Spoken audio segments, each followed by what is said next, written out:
Hello students, मैं आपका chemistry educator doctor Sunil Pushpa. बेटा आज की क्लास को स्टार्ट करते हैं। तो आज हम पढ़ने वाले हैं फैराडे सेकंड लॉ। क्या कहता है फैराडे सेकंड लॉ? स्टेटमेंट को मैंने पहले से लिख दिया है ताकि टाइम वेस्ट ना हो। स्टेटमेंट को आप एक बार रीड करें। क्या कह रहा है? When same amount of electricity is passed through two or more different solution then weight of ion deposited at electrode is directly proportional to electrochemical equivalence। Means क्या हो गया? हमारे पास to or more different solution है।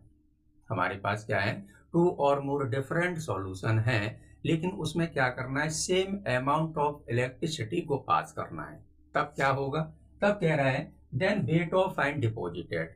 तब जो electrode पर wait of ion deposit होता है वो डायरेक्टली प्रोपोर्शनल होता है इलेक्ट्रोकेमिकल इक्विवेलेंस के। तो मतलब हम कह सकते हैं कि W डायरेक्टली प्रोपोर्शनल है बेटा Z के, और Z क्या होता है? इलेक्ट्रोकेमिकल इक्विवेलेंस होता है। तो मैं क्या लिख सकता हूँ यहाँ पर? मैं लिख सकता हूँ W डायरेक्टली प्रोपोर्शनल बेटा Z। Z क्या है? ये तो है, ये क्या है बेटा? वेट ऑफ आयन डिपॉजिटेड यानी मास है, आयन का मास है। Z क्या है? इलेक्ट्रोकेमिकल इक्विवेलेंस है। तो हमने क्या पढ़ा था इलेक्ट्रोकेमिकल इक्विवेलेंस में?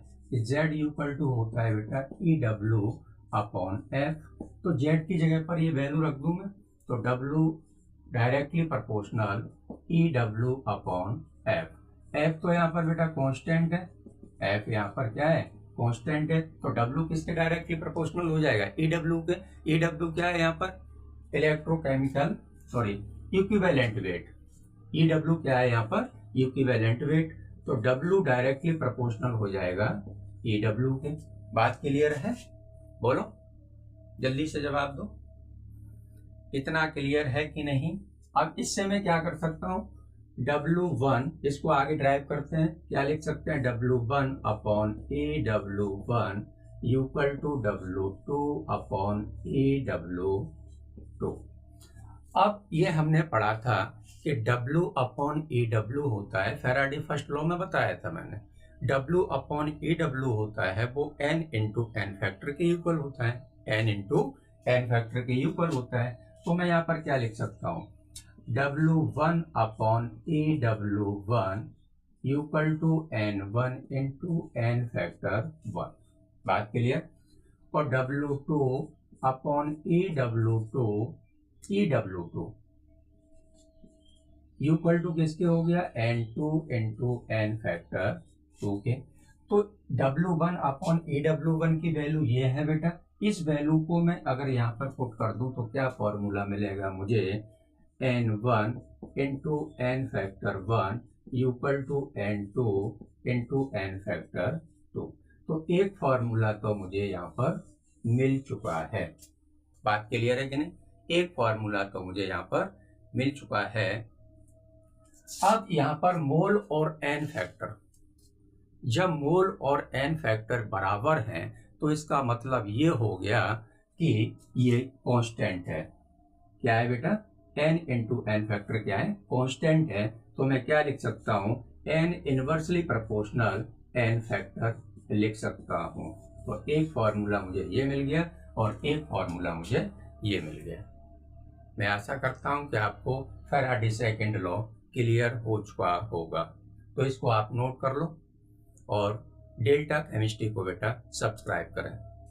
थैंक यू क्लास लेने के लिए सभी स्टूडेंट को।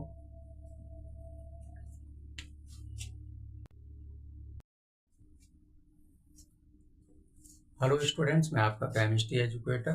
बेटा आज की क्लास को स्टार्ट करते हैं। तो हमने अब तक इलेक्ट्रोकेमिस्ट्री में लॉ ऑफ इलेक्ट्रोलाइसिस को कवर कर लिया है। आज लॉ ऑफ इलेक्ट्रोलाइसिस से related Faraday first law and Faraday second law ये आते हैं लॉ ऑफ इलेक्ट्रोलाइसिस में। इससे रिलेटेड जो प्रीवियस ईयर के क्वेश्चन है आज उनको हम सॉल्व करने वाले हैं कि बोर्ड ने किस टाइप के क्वेश्चंस को पूछा है। तो पहला क्वेश्चन लिख रखा है मैंने, how long should A current of 0.25 ampere be passed through a molten metal salt to deposit that much weight of metal is equal to its Z। बात क्लियर है? इसमें करंट दे रखा है बेटा 0.25। तो हमने फैराडे फर्स्ट लॉ में क्या पढ़ा था? फैराडे फर्स्ट लॉ में हमने पढ़ा था कि W इक्वल टू होता है Z इंटू क्यू के। W इक्वल टू क्या होता है? Z इंटू क्यू के। तो बेटा यहाँ पर Q की वैल्यू को अगर मैं 1 पुट कर दूं तो क्या हो जाएगा? W Z के इक्वल हो जाएगा। बात क्लियर है कि नहीं? तो करंट दे रखा है, वो टाइम पूछ रहा है, और W किसके इक्वल हो गया? Z के। तो Q इक्वल टू हमने क्या पढ़ा था? I into T. तो I इंटू टी से हम क्या निकाल लेंगे? T निकाल लेंगे। आंसर आ गया। तो यहाँ पर गिवन वैल्यू लिख लो। I कितना दे रखा है?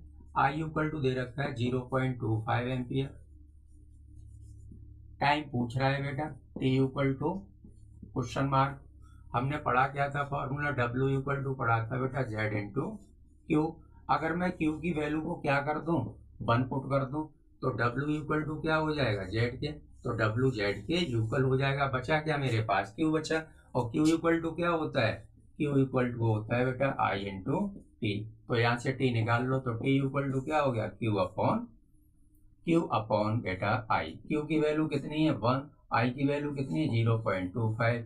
पॉइंट कैंसिल कर दो, 2 जीरो बढ़ा लो ऊपर। कितने बार कैंसिल हो जाएगा? 4 बार। 4 सेकेंड आंसर आ गया। नोट कर लो फटाफट से। अगला क्वेश्चन देखते हैं। अगला क्वेश्चन क्या कह रहा है? वो कह रहा है बेटा 1 लीटर ऑफ 1 मोलर। मोलर का मतलब उसकी मोलरिटी गिवन है। Copper sulphate solution is electrolysed by passing 1.5 Faraday charge. Find molarity of the solution will be. Solution की मोलरिटी को मुझे फाइंड करना है। बात क्लियर है? अब हमने फॉर्मूला क्या पढ़ा है? हमने फॉर्मूला पढ़ा है बेटा कि W इक्वल टू होता है Z इंटू क्यू के। ये फैराडे फर्स्ट लॉ में हमने पहले ही पढ़ रखा है, फैराडे फर्स्ट लॉ में। और इसी फॉर्मूले से हम निकालते हैं बेटा क्या? इसी फॉर्मूले से क्या निकालते हैं कि N into N factor equal to Q upon F। क्या बोला मैंने?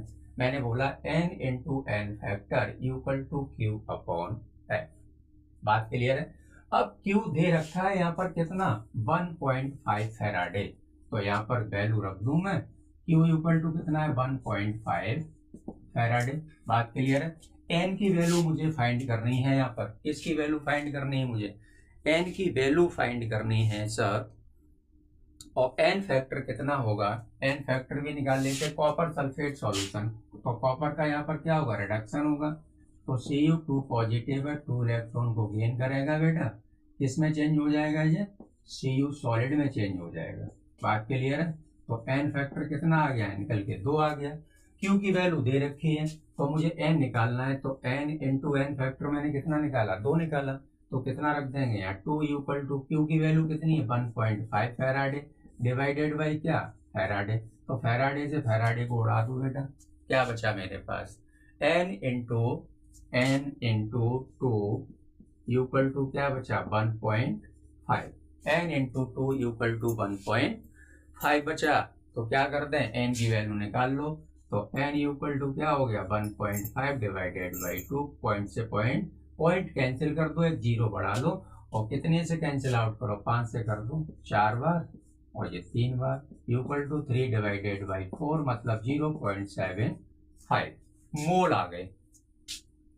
कितने आ गए बेटा? ये मोल आ गए। बात क्लियर है? अब N लेफ्ट निकाल लेते हैं।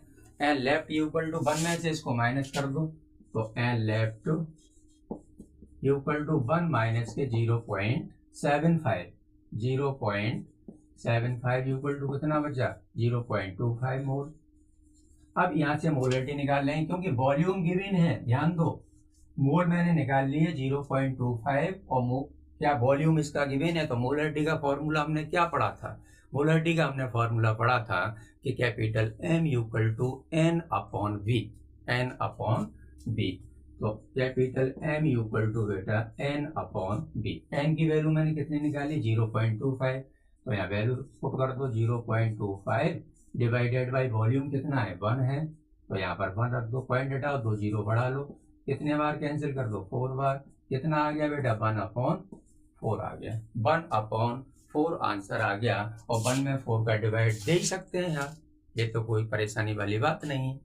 तो कितना आ जाएगा? 0.25 मोल पर लीटर यूनिट लिखेंगे, मोल पर लीटर। तो दोनों क्वेश्चन को आप नोट करो, फिर अगले क्वेश्चन की तरफ बढ़ते हैं।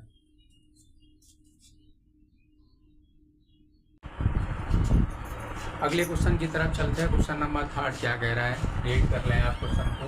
How much charge is required for the following reductant. 1 mole aluminium ion है, वो चेंज हो रहा है एल्यूमिनियम। इसमें कितना एल्यूमिनियम 3 पॉजिटिव से 1 मोल एल्यूमिनियम को प्राप्त करने में कितना चार्ज देना पड़ेगा, ये बताना है आपको, ठीक है ना। वो कह रहा है सेकंड में 1 मोल कॉपर आयन टू कॉपर में चेंज करना है, इसको कितना चार्ज लगेगा। 1 मोल ऑफ MnO4 1 नेगेटिव से लेना प्राप्त करना है क्या, Mn2 पॉजिटिव, तो इसमें कितना चार्ज लगेगा, कितने फैराडे चार्ज लगेगा, कहने का मतलब ये है। तो यहाँ पर एक बहुत ज़्यादा सिंप्लीफाई करके मैं बता दूँ कि हमने पढ़ा था n factor, number of electron involve in the reaction. इन सभी में ये पता कर लो number of electron involve in the reaction, बस काम खत्म हो गया। बात क्लियर है। तो यहाँ पर कितने इलेक्ट्रॉन, एल्यूमिनियम 3 पॉजिटिव को एल्यूमिनियम में मुझे चेंज करना है, तो कितने इलेक्ट्रॉन इन्वॉल्व होंगे बेटा, 3 इलेक्ट्रॉन देने पड़ेंगे मुझे, तभी तो इसका रिडक्शन होगा। और रिडक्शन होगा तो एल्यूमिनियम आयन है वो एल्यूमिनियम में चेंज हो जाएगा, सॉलिड में चेंज हो जाएगा। तो यहाँ पर बेटा कितने इलेक्ट्रॉन यूज हुए, 3, तो यहाँ लिखेंगे हम 3 फैराडे चार्ज क्या देगा मुझे, 1 मोल ऑफ एल्यूमिनियम, क्या देगा, 1 मोल ऑफ एल्यूमिनियम। यहाँ पर चेक करो फटाफट से, यहाँ पर कितने इलेक्ट्रॉन इन्वॉल्व हो रहे हैं, 2 इलेक्ट्रॉन, तो 2 फैराडे चार्ज लगेगा। 2 फैराडे चार्ज मुझे क्या देगा, 1 मोल कॉपर देगा बेटा, 1 मोल कॉपर देगा। इसमें देखो इन्वॉल्व इन द रिएक्शन, मैंने बोला n फैक्टर याद रखें आप, इसे कैसे फाइंड करते हैं। तो इसमें number of electron involve in the reaction कितने हुआ करते थे, 5 हुआ करते थे। तो यहाँ पर 5 फैराडे चार्ज लगेगा, तो 5 फैराडे चार्ज मुझे क्या देगा बेटा, 1 मोल Mn डाई पॉजिटिव देगा। बात क्लियर है, 1 मोल Mn डाई पॉजिटिव देगा। तो यहाँ पर लगे 3 फैराडे चार्ज 1 मोल एल्यूमिनियम प्राप्त करने के लिए, यहाँ पर लगे बेटा 2 फैराडे चार्ज 1 मोल कॉपर प्राप्त करने के लिए, यहाँ पर लगा 5 फैराडे चार्ज 1 मोल Mn डाई पॉजिटिव को प्राप्त करने के लिए। अब अगला क्वेश्चन देखते हैं, इसके बाद क्या कह रहा है, क्वेश्चन को रीड करें फटाफट से, क्या कह रहा है, जल्दी से रीड करें। Ca2 पॉजिटिव है बेटा, क्या है, Ca2 पॉजिटिव है, ये 2 इलेक्ट्रॉन गेन कर रहा है प्यारे, और किस में चेंज हो रहा है, कैल्शियम सॉल्ट में चेंज हो रहा है। बात क्लियर है। तो यहाँ पर हम क्या कह सकते हैं कि 2 फैराडे है, क्या है बेटा, 2 फैराडे है, वो कितना कैल्शियम मुझे दे रहा है, 1 मोल कैल्शियम दे रहा है। 2 फैराडे है, वो कितना कैल्शियम दे रहा है मुझे, 1 मोल कैल्शियम दे रहा है। 2 फैराडे चार्ज है, नंबर ऑफ इलेक्ट्रॉन कितने हैं, 2 है, तो मैंने क्या लिख दिया, 2 फैराडे चार्ज है, वो क्या दे रहा है मुझे, 1 मोल कैल्शियम दे रहा है। तो 2 फैराडे कितना देगा बेटा, 2 फैराडे चार्ज है, वो क्या देगा मुझे, 40 ग्राम कैल्शियम देगा। बात सही है। और मुझे पता क्या करना है कि 20 ग्राम कैल्शियम को प्राप्त करने में, 20 ग्राम कैल्शियम को हमें प्राप्त करने में कितना फैराडे चार्ज देना पड़ेगा। बात क्लियर है। तो 2 फैराडे दे रहा है 40 ग्राम, तो इसमें बेटा मैं 2 का डिवाइड दे दूँ ना, इधर और उधर, काम खत्म हो गया है। 2 फैराडे चार्ज दे रहा था मुझे क्या, 1 मोल कैल्शियम दे रहा था। फिर मैंने क्या निकाला, 2 फैराडे जो चार्ज है वो दे रहा है मुझे 40 ग्राम कैल्शियम, 40 ग्राम कैल्शियम दे रहा है। अब मुझे निकालना क्या है कि वो ये पूछ रहे हैं कि 20 ग्राम कैल्शियम प्राप्त करने में कितना फैराडे चार्ज मुझे देना पड़ेगा। तो मैं 2 का डिवाइड ना कर दूँ ना, सीधा सीधा। बात क्लियर है ना। मैं क्या कर दूँ बेटा, इसमें 2 का डिवाइड कर दूँ, तो मैं यहाँ भी 2 का डिवाइड कर दूँ, यहाँ भी 2 का डिवाइड कर दूँ। तो यहाँ पर 2 का डिवाइड करेंगे तो ये 1 हो गया फैराडे, यहाँ पर 2 का करेंगे कितना हो गया, 20 हो गया। तो 1 फैराडे क्या देगा मुझे बेटा, 20 ग्राम कैल्शियम देगा। बात क्लियर है कि नहीं, बोलो यस और नो। आंसर आ गया आपका 20 ग्राम। कितना चार्ज देना पड़ा, 1 फैराडे चार्ज देना पड़ा। तो आप क्वेश्चन को नोट करें, फिर अगले क्वेश्चन की तरफ चलते हैं।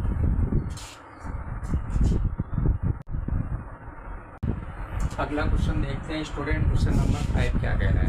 क्वेश्चन नंबर 5 कह रहा है how many coulombs of charge required to convert 12.3 gram of nitrobenzene to aniline. Nitrobenzene to aniline. तो क्या करना है इसमें? PHNO2 plus 6H plus 6 electron, इसमें चेंज होगा PHNH2 एनिलीन में, और प्लस वाटर बनाएगा 2H2। तो यहाँ से हम निकालते हैं, ठीक है ना। 6 फैराडे चार्ज क्या देगा मुझे? 6 फैराडे चार्ज है वो मुझे देगा 1 मोल PHNO2।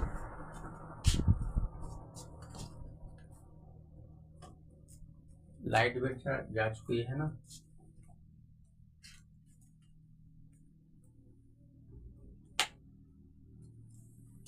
लाइट जा चुकी है। क्वेश्चन को कंप्लीट कर लेते हैं।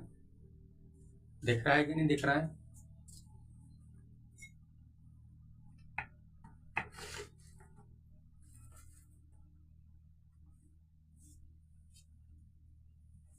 दिख रहा है?